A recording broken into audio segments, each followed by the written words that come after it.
ಈ ಹಿಂದೆ ನಿಮಗೆ ಸ್ವಲ್ಪ ಕನ್ಸೆಷನ್ ಸಿಗ್ತಾ ಇತ್ತು.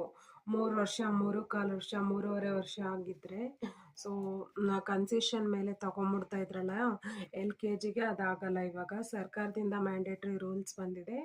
ಏನಂತಂದರೆ 4 ವರ್ಷಗಳು ಮಗುವಿಗೆ ಕಡ್ಡಾಯವಾಗಿ ತುಂಬಿರಲೇಬೇಕು LKGಗೆ ಅಡ್ಮಿಟ್ ಆಗೋಕ್ಕೆ. ಸೊ ಇದು ಶೈಕ್ಷಣಿಕ ವರ್ಷದಿಂದ ಬಂದಿರುವ ಜಾರಿ ನಿರ್ದೇಶನಾಲಯದಿಂದ ಬಂದಿರುವ ರೂಲ್ಸ್ ಆಗಿದೆ. ಒಂದು ದಿನ ಮಾತ್ರ, ಒಂದು ದಿನ ಕಮ್ಮಿ ಆದರೂ ನೀವು ಮಗುವನ್ನು ಶಾಲೆಗೆ ತೆಗೆದುಕೊಳ್ಳುವಂತಿಲ್ಲ. ಅದು ಕರೆಕ್ಟಾಗಿ ವಯಸ್ಸಿನ ಮಿತಿ ತುಂಬಿರಲೇಬೇಕು. ಹಂಗಿದ್ರೆ ಮಾತ್ರ ನೀವು ಕ್ಲಾಸ್ಗೆ ತೆಗೆದುಕೊಳ್ಳಬಹುದು. ಕೇಂದ್ರ ಸರ್ಕಾರದ ಈ ನಡೆಯಿಂದ ಪ್ರಸಕ್ತ ಶಾಲಿನ ಶೈಕ್ಷಣಿಕ ಪಟದಲ್ಲಿ ತುಂಬ ಚೇಂಜಸ್ ಆಗಿದೆ. ಕೇಂದ್ರ ಸರ್ಕಾರದ ಈ ನಿಯಮ ಈಗಷ್ಟೇ ಅನುಷ್ಠಾನ ಪಡೆದಿದೆ.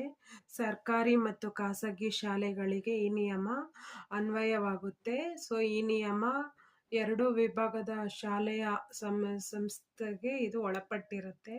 ಅನುದಾನ ರಹಿತ, ಇಲ್ಲದಿರುವ, ಅನುದಾನವಿರುವ ಎಲ್ಲ ಶಾಲೆಗಳಿಗೂ ಈ ನಿಯಮ ಜಾರಿಯಲ್ಲಿರುತ್ತದೆ, ಅನ್ವಯವಾಗುತ್ತದೆ. ಈ ನಿಯಮಗಳನ್ನು ಎಲ್ಲ ಶಾಲೆಯು ಬಿಡದಂತೆ ಪಾಲಿಸಬೇಕು. ಮಗುವಿಗೆ ಸಂಬಂಧಿಸಿದಂಥ ಬರ್ತ್ ಸರ್ಟಿಫಿಕೇಟನ್ನು ಶಾಲೆಗೆ ತೆಗೆದುಕೊಂಡು ಹೋಗಿ ಕೊಡಬೇಕು. ಸೊ ಈ ರೀತಿ. ಸೊ ಇದಾಗಿತ್ತು ಇವತ್ತಿನ parents related school new beginners ಮಕ್ಳುಗಳು ಇರ್ತಾರಲ್ಲ, LKG UKGಗೆ ಸೇರಿಸೋರು ಇರ್ತಾರಂತಲ್ಲ, ಅವ್ರಿಗೆ ಇದೊಂದು ಇನ್ಫಾರ್ಮೇಷನ್ ತುಂಬ ಹೆಲ್ಪ್ ಆಗುತ್ತೆ ಅಂತ ತಿಳ್ಕೊಂಡಿರ್ತೀನಿ.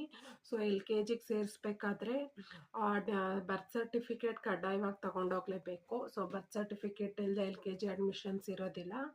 ಈ ಬರ್ತ್ ಸರ್ಟಿಫಿಕೇಟ್ ನಿಯಮನ ಸೊ ಎಲ್ಲ ಶಾಲೆಗಳಲ್ಲೂ ಇಂಪ್ಲಿಮೆಂಟ್ ಮಾಡುವಂತೆ, ಅದು ಅನ್ವಯಕ್ಕೆ ಬರುವಂತೆ ಸೊ ಎಲ್ಲರೂ ಜಾರಿಯಲ್ಲಿರಿಸಿದ್ದಾರೆ.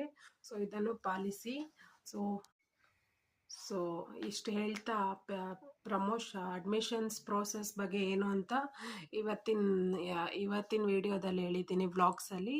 ಸೊ ಇಷ್ಟು ಹೇಳ್ತಾ ಇನ್ನೊಂದು ವ್ಲಾಗ್ ಜೊತೆ ಬರ್ತೀನಿ. ಅಲ್ಲಿವರೆಗೂ ನನಗೆ ಪರ್ಮಿಷನ್ ಕೊಡಿ. This is Suma signing off from suma.chummi channel. Thank you. Bye.